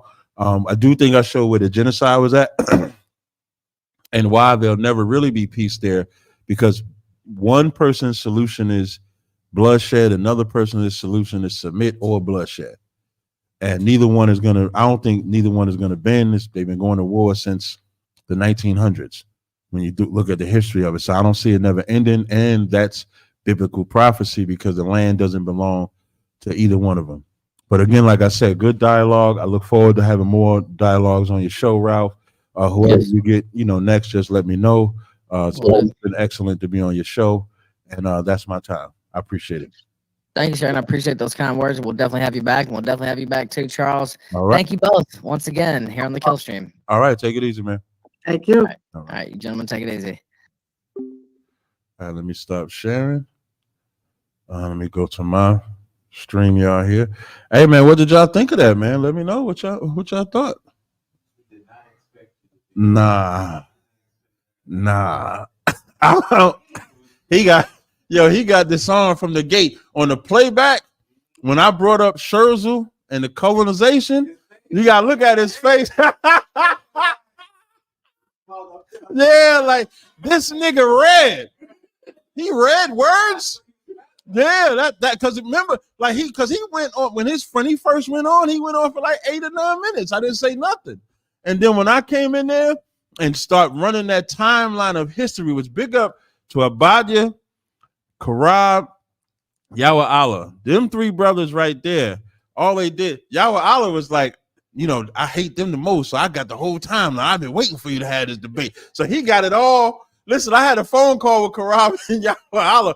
Yahweh Allah giving me all it. Say it like this. I got it in order. You got to say it just like this, in this order, in this order.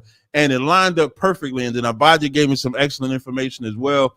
But once that history came out, because he wanted to go to 2005.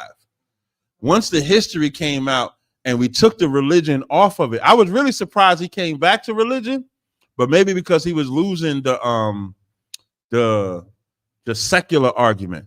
Because the secular argument was it was just about colonizing. That was the argument. You was gonna say something?